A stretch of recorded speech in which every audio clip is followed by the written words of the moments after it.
UP चुनाव 2027 यानी पूरे देश की निगाहें और पूरे देश की दिशा तय करने वाला। लेकिन 2027 का जो यूपी है वो कौन तय करेगा? कौन है असल किंग मेकर? क्या 6 करोड़ की आधी आबादी इस बार पूरा खेला करेगी? सबसे बड़े सियासी सूबे की किस्मत का दारोमदार किस पर है? और सबसे बड़ा सवाल कि किसके पाले में है वो शक्ति, वो पावर, वो पॉलिटिकल पावर जो सब कुछ बदलने का मादा रखती है। नमस्कार, मैं ललित प्रजापति। आज इसी के इर्द गिर्द चर्चा। एक ईवीएम, एक बटन और फैसला, उत्तर प्रदेश की अगली सरकार का। लेकिन 2027 के यूपी चुनाव में इस एक बटन के पीछे सिर्फ जातीय समीकरण, गठबंधन, सियासी लहर ये नहीं होगी। इस बार मुकाबले के केंद्र में, सेंटर में होगी आधी आबादी, यानी करीब करीब 6 करोड़ महिला मतदाता। यूपी की सत्ता का रास्ता तय करने में इन महिलाओं की भूमिका कितनी बड़ी होगी, इसका अंदाजा इसी बात से लगाया जा सकता है कि देश के कई राज्यों में हालिया जो विधानसभा चुनाव हुए, वहां महिला वोट ने सत्ता का समीकरण बदलने में अहम भूमिका निभाई। कई जगह तो चमत्कार की हद तक। मध्य प्रदेश, हरियाणा, इस तरह के राज्यों के चुनाव आप उठाकर देख लीजिए। घनघोर एंटी इनकम्बेंसी के जो बादल थे वो इन महिला वोटर्स ने यूं करके छांट दिए। मध्य प्रदेश में लाडली बहना योजना को बीजेपी की बड़ी जीत के अहम कारणों में गिना गया। छत्तीसगढ़ में महतारी वंदन योजना चर्चा में रही। महाराष्ट्र में लाड़की बहन योजना चुनावी राजनीति के इस रुख को इसने प्रभावित किया। बिहार में मुख्यमंत्री महिला रोजगार योजना को महिलाओं तक पहुंच बनाने के बड़े प्रयास के तौर पर देखा गया। हरियाणा और दिल्ली में भी महिला केंद्रित योजनाओं को लेकर राजनीतिक दलों ने जोर लगाया।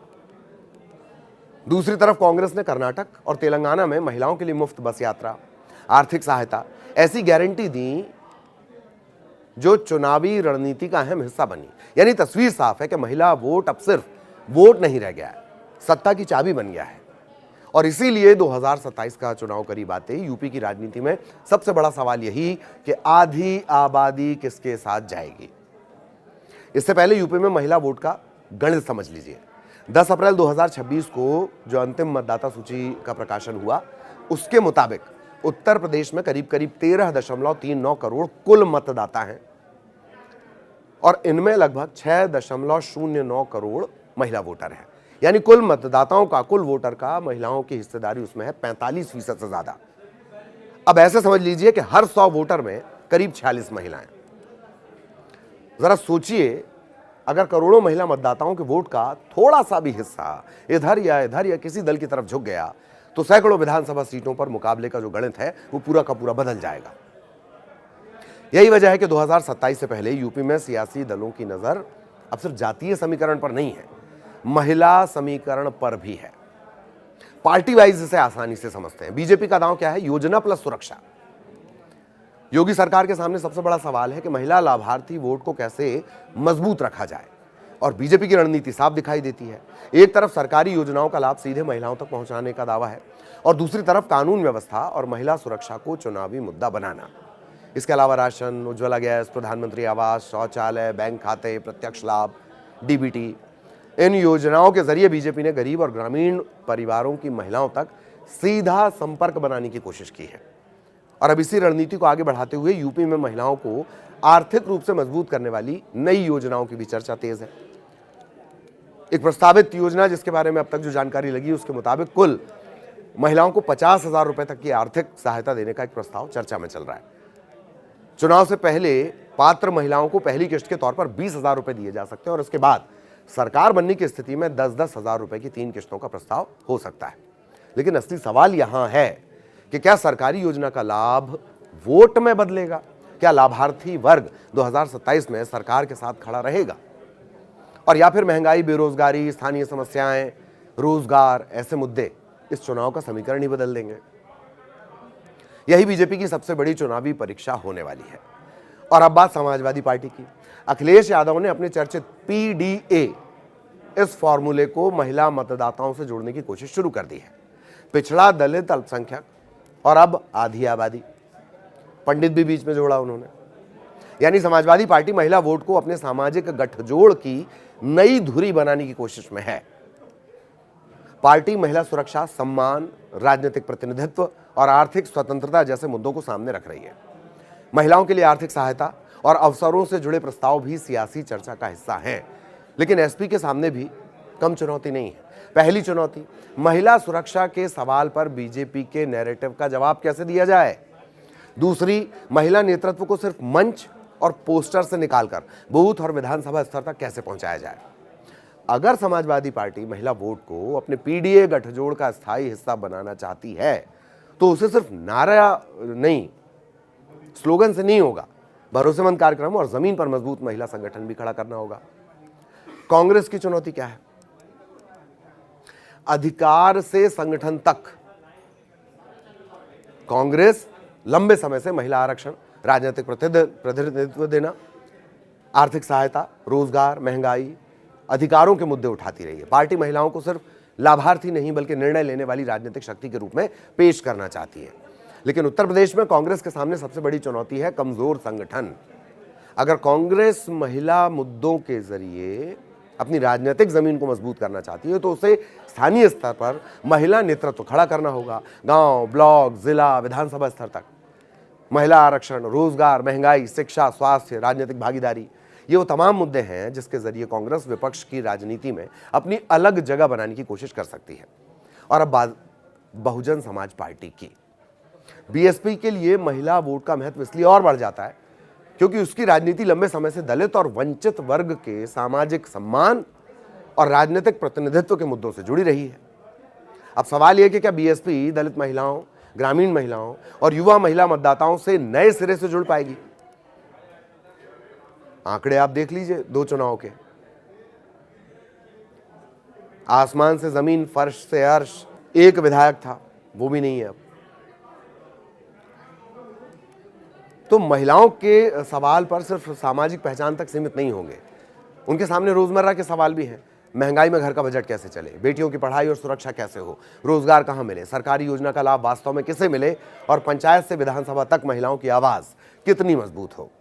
बीएसपी अगर इन सवालों को अपने आंदोलन और संगठन से जोड़ती है तो महिला मतदाता उसके लिए एक नया राजनीतिक आधार बन सकते हैं। लेकिन इसके लिए सिर्फ अपील नहीं होगी, सक्रिय महिला नेतृत्व और मजबूत जमीनी संगठन की जरूरत होगी। महिला वोट एक जैसा नहीं है। यहां एक बात समझना बेहद जरूरी है कि महिला वोट कोई एक जैसा वोट बैंक नहीं है। शहरी महिला के मुद्दे अलग हो सकते हैं, उसके लिए रोजगार, महंगाई, सुरक्षित परिवहन, सुरक्षा बड़ा सवाल हो सकता है। ग्रामीण महिलाओं की प्राथमिकताएं अलग हैं, राशन, गैस, पानी, आवास, स्वास्थ्य, घरेलू आय, आमदनी। और युवा महिला के लिए शिक्षा, नौकरी, प्रतियोगी परीक्षाएं, करियर, ये बड़े मुद्दे हो सकते हैं। किसान परिवार की महिला के सामने क्या है? फसल, कर्ज, घरेलू आमदनी, खेती से जुड़े संकट। इसीलिए 2027 में सिर्फ महिला सम्मान का नारा काफी नहीं होगा। महिला मतदाता ये देखेगी कि मेरी जिंदगी में क्या बदला, सरकार ने क्या दिया, कौन सा वादा पूरा हुआ और अगली सरकार से मुझे क्या मिलेगा। योजना मिलेगी तो क्या वोट भी मिलेगा, यह भी एक सवाल। यहीं से 2027 का सबसे बड़ा सवाल निकलता है। सरकारी योजनाओं और वोट के बीच सीधा रिश्ता मान लेना राजनीतिक दलों की बड़ी भूल हो सकती है। किसी महिला को राशन मिल सकता है लेकिन उसके परिवार में बेरोजगारी की समस्या भी हो सकती है। किसी महिला को घर मिल सकता है लेकिन महंगाई उसके घरेलू बजट को प्रभावित कर सकती है। किसी इलाके में कानून व्यवस्था बेहतर हो सकती है लेकिन रोजगार और स्वास्थ्य सुविधाओं की कमी रह सकती है। यानी महिला मतदाता सिर्फ एक योजना नहीं देखेगी, वो पूरी तस्वीर देखेगी और फिर फैसला करेगी कि और क्या महिला वोट जाति से अलग हो पाएगा। छत्तीसगढ़ के कद्दावर नेता रहे अजीत जोगी और कई और नेताओं ने कहा है कि जाति कभी नहीं जाती। तो क्या महिला वोट जाति से अलग हो पाएगा? और सबसे अहम सवाल कि क्या 2027 में महिला वोट जातीय समीकरणों से पूरी तरह अलग होकर, यही सबसे बड़ा सवाल है, अलग होगा? जवाब है नहीं। यह मानना गलत है कि महिलाएं जाति, समुदाय, परिवार या स्थानीय सामाजिक समीकरणों को पूरी तरह नजरअंदाज कर देंगी। लेकिन दूसरी तरफ यह भी सच है कि महिलाओं के अपने स्वतंत्र मुद्दे हैं, उनकी राजनीतिक भागीदारी बढ़ रही है। कई चुनावों में महिला मतदाताओं का जो रुझान है वो पुरुष मतदाताओं से अलग दिखाई देता, ज्यादा दिखाई देता है। इसीलिए 2027 में महिला वोट जातीय समीकरण को खत्म करे या ना करे, प्रभावित जरूर करेगा। यही कारण है कि राजनीतिक दल महिला वोट को अपने पुराने वोट बैंक के ऊपर एक नई और निर्णायक राजनीतिक परत की तरह देख रहे हैं। 2027 में असली मुकाबला किस बात का है? उत्तर प्रदेश की राजनीति में अब आधी आबादी सिर्फ चुनावी भाषण का विषय नहीं है, वो सत्ता के समीकरण का केंद्र बन चुकी है। बीजेपी योजनाओं और सुरक्षा के भरोसे महिला वोट को मजबूत करना चाहती है। एसपी आधी आबादी को पीडीए की नई धुरी बनाना चाहती है। कांग्रेस महिला अधिकार और राजनीतिक प्रतिनिधित्व के जरिए अपनी जगह तलाश रही है और बीएसपी के सामने चुनौती है सामाजिक आंदोलन को महिला मुद्दों से जोड़ने की। लेकिन आखिरी फैसला इनमें से कोई पार्टी नहीं करेगी। फैसला करेंगी यूपी की वो करीब 6 करोड़ महिलाएं जो हर दिन घर संभालती हैं, खेत संभालती हैं, भविष्य संभालती हैं बच्चों का, नौकरी करती हैं और परिवार की अर्थव्यवस्था में अपनी भूमिका निभाती हैं। 2027 में जिस पार्टी ने महिलाओं को सिर्फ वोटर नहीं बल्कि भागीदार समझा, संभव है सत्ता का रास्ता उसके लिए आसान हो जाए, क्योंकि उत्तर प्रदेश में अब सवाल सिर्फ ये नहीं कि कौन जीतेगा, सबसे बड़ा सवाल ये कि आधी आबादी किसके साथ खड़ी होगी। तो यूपी चुनाव की इस स्पेशल पेशकश में फिलहाल इतना ही। आपके साथ में ललित प्रजापति। स्क्रिप्ट लिखी थी जयशंकर ने।